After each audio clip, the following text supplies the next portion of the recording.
Les gens sortent d'ici avec un moral d'acier et une amélioration qui est spectaculaire, vraiment spectaculaire. Ouais, il y a des grosses victoires.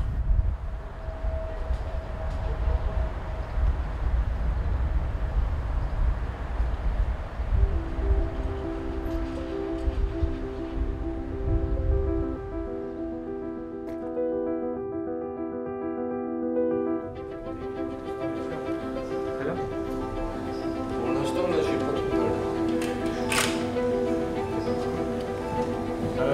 Je vais vous demander vos paramètres personnels, vous vous en souvenez?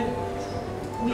La fréquence cardiaque cible et la puissance de travail, en vous rappelant simplement que ce sont des paramètres qui doivent être atteints le plus longtemps possible quand vous êtes sur le vélo. Nous avons ouvert un centre de rééducation respiratoire en ambulatoire où on invite des patients, BPCO, insuffisance respiratoire, des gens très essoufflés. Et donc moi j'ai en charge la partie des patients qui ont un cancer après leur traitement chirurgical, rayon, chimio, qui aura diminué leur capacité physique. Ils vont avoir du mal à reprendre, donc il y en a qui y arrivent tout seuls, et puis il y en a où il va falloir les aider un petit peu et à venir. Donc pour l'instant le programme s'étale sur 6 semaines, 3 demi-journées par semaine. Allez, monsieur François. C'est 115 et 60. J'adore. C'est exactement ça, 65. Ok. La dernière fois, on avait fait 45 minutes. Vous aviez alterné 45 watts en bas et 60. On essaye de faire des parcours vallonnés, donc avec des difficultés qui sont différentes, toutes les minutes ou toutes les 3 minutes. Ça dépend un peu. Pour offrir une période de travail et une période de repos. Allez, continuez. On a 3 publics différents. Ils sont là. Donc on a un public avec des pathologies en oncologie, qui ont été opérées ou pas, des récidives ou pas. J'inspire en descendant sans poser le pied cette fois. Parfait. On travaille sur l'asthénie, donc éviter qu'il y ait une fatigue liée au cancer après l'activité. Le dos est droit et on y va pour un petit peu de pédalage. On a des patients vasculaires qui marchent sur de courtes distances. Et donc là on fait du travail de renforcement, de réentraînement à l'effort sur tapis. Et ensuite on a des patients pneumo dont l'asthme, la BPCO notamment, qui ne savent pas respirer correctement, voilà, qui font plutôt de l'apnée sur les exercices où il y a de l'effort.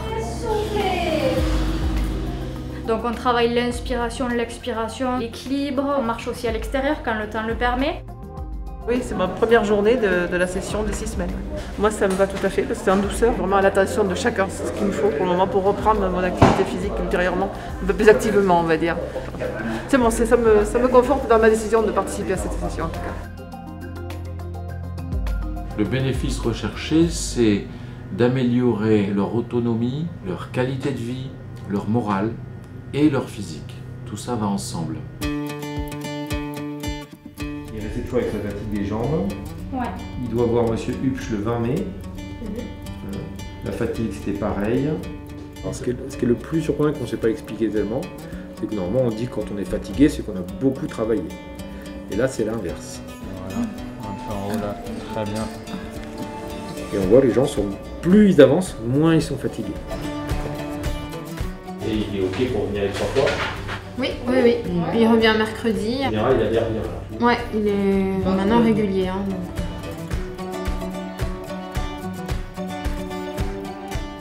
Ouais, il y a des grosses victoires. Il y a des grosses victoires parce que les gens arrivent. Au bout de 50 mètres, ils sont obligés de s'arrêter. Parfois du mal à faire la cuisine, à s'habiller, à faire leur toilette. Et en 6 semaines de stage. Alors là, j'ai 96%, c'est pas mal. Et le pouce, j'ai 90, c'est un peu vite à mon avis, c'est comme ça. En 6 semaines, ils ont une autonomie à la marche qui dépasse le kilomètre. Ils n'ont plus de troubles de l'équilibre, ils n'ont plus de risque de tomber. Ils ressortent de chez eux. Je vous assure que dans 9 cas sur 10, ils sortent de là en disant bravo, super, vous êtes des champions, vous nous avez aidés. On en profite et on a changé notre vie. Jalouse. Hein? Elle est terrible alors. Eh ben,